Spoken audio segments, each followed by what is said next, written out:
Okay, pet parents, let's talk a little bit about diarrhea in dogs and cats and what you can do to treat it at home.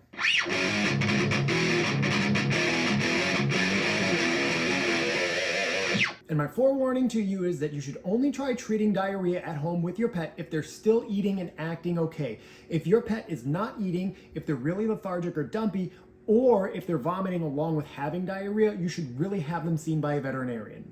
All diarrhea is the same, right? Wrong! Dead wrong! But I mean, from a practical standpoint, the majority of diarrhea is kind of the same. People love telling me what the diarrhea looks like in great detail. I'm gonna be real honest with you folks, in like 90% of cases, I don't care what the diarrhea looks like. I don't care if it looks like soft served ice cream, or if it looks like a bowl of chocolate ice cream that is just melted and is now liquid. It's all diarrhea to me, but in nerd world, we do differentiate between large bowel and small bowel diarrhea because the causes of those can be different, and sometimes knowing some of these things can help us lean towards one cause or the other. But for the purposes of this video, that stuff's all really technical and pretty boring, so I'm just gonna let the internist deal with this stuff. When it comes to causes of diarrhea in animals, there's like 1.5 billion different things. Seriously, there's far too many for me to go over in this video or even list for you in this video. Like, I'm not lying, the list of things that leads to diarrhea in dogs and cats is longer than a CVS receipt you get after buying a single pack of gum. Diarrhea is especially common in dogs because in dogs, their GI tract is what we call the shock organ. So anything that makes a dog feel sick can in theory lead to diarrhea. Or even if they get stressed out or scared, like if you scare somebody and they fart after they scream, boo. The same thing can happen with dogs. Like a lot of dogs, if you light a firecracker, they get the Hershey squirts for like 7 days. Talk about a guard dog. At the end of the day, when it comes to treating most of the cases of diarrhea, they're all pretty much going to be treated the same, and the treatment is basically going to be a bland diet, fluids to make sure they're hydrated, and a probiotic, with Fortiflora being one of the more common probiotics that we will use. Some veterinarians will use an antibiotic called metronidazole or Flagyl to treat diarrhea. And while technically this isn't wrong, it's kind of an old school method because metronidazole used to be the powerhouse when it comes to treating diarrhea.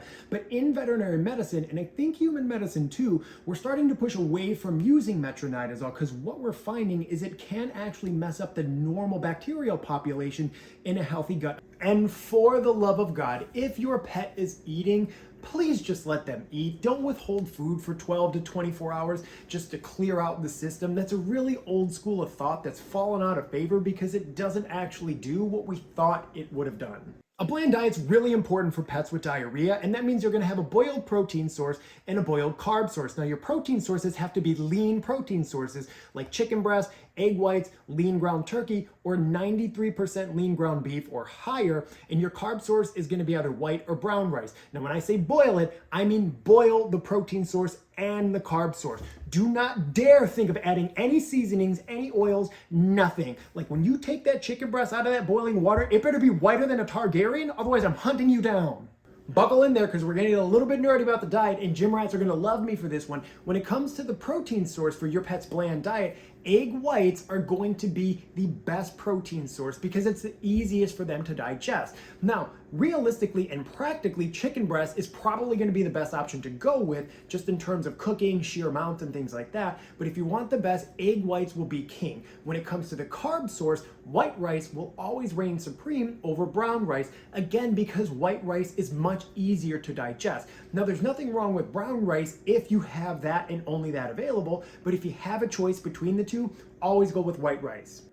And be patient. Even with appropriate treatment, diarrhea is not an overnight fix. It can take days for diarrhea to resolve, so please be patient. You want the bland diet for your pet to consist of 2 parts of the carb source and 1 part of the protein source. And you're going to feed smaller meals throughout the course of the day. So if your pet normally gets 2 meals, you're going to feed smaller meals 4 times a day to keep things moving through the GI tract. You're going to feed that bland diet for 3 to 5 days until you see the diarrhea start to improve. And then you're going to slowly wean in your pet's normal food. When we say wean the diet, what we mean is slowly reintroduce your pet's normal food. And slowly means slowly. So what you're gonna do is you're gonna take the amount of bland diet that you're feeding and you're gonna do 3/4 of that amount is gonna be the bland diet. 1/4 of that is gonna be your pet's normal food and you're gonna feed that for 2 to 3 days. After that, you're gonna go to half and half and feed that mixture for 2 to 3 days. And then after that, you're gonna do 3/4 of your pet's regular food and 1/4 of the bland diet, again for 2 to 3 days. Making sure your pet remains hydrated is the single most important thing you need to do when your pet has diarrhea and you're treating it at home. Just like in people, diarrhea in animals can lead to some nasty dehydration. So you need to do whatever you can to make sure your pet is still drinking and hydrated. Drink it! Drink it! I said drink it! All right, okay, maybe don't waterboard your pet because that's probably going to be frowned upon in most modern societies. I have no idea why, but there are some much more subtle things that you can do to try and get your pet to drink more. You can put ice cubes in the bowl. You can change the bowl multiple times a day. If you have a cat, you can mix a little tuna juice in there. If you have a dog, you can do a little bit of chicken broth. For cats, you can leave the sinks dripping. So many different subtle things you could do. Now let's finish this video off by talking a little bit about blood being in your pet's poop because it doesn't concern me as an emergency vet as much as it concerns you guys. If a pet has diarrhea bad enough or for a long enough time period, it can be normal for there to be blood in the diarrhea. The same thing happens with us, as gross as that sounds. I'm tired of people panicking that there's a little bit of blood in their diarrhea and not panicking over the fact that their dog has had diarrhea for 7 days straight and it's not getting better. In terms of blood being in your pet's stool, there's 2 basic types. The first one is called frank blood, which is where you see the actual red blood in your pet's stool. And as an emergency vet, there are 2 reasons why frank blood concerns me. The first is if there's just a little strip of blood on one side of your pet's stool, like this, that can be concerning for things like rectal polyps, masses, and fissures. This is something that needs to be seen by a veterinarian, but doesn't necessarily need to be seen on an emergency basis, but you should have it seen within a couple of days. And the second reason is if it looks like your pet is squirting straight up ketchup out of their backside.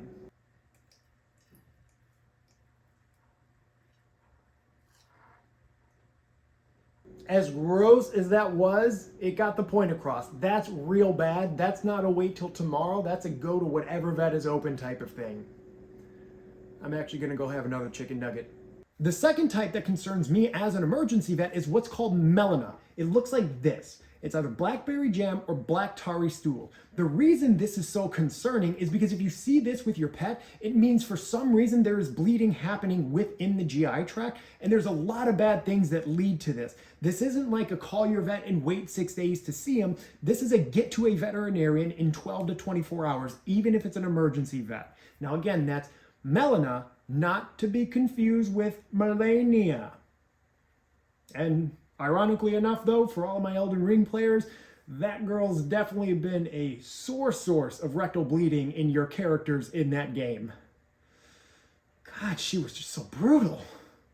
And if your pet's had diarrhea on and off for at least 3 weeks or more, that's considered chronic diarrhea, and you should definitely schedule an appointment with your family veterinarian. Well, there you have it, folks. There's a little bit about diarrhea in pets, what you can do to treat it at home, and some reasons why you should be concerned about that diarrhea. Take care until next time.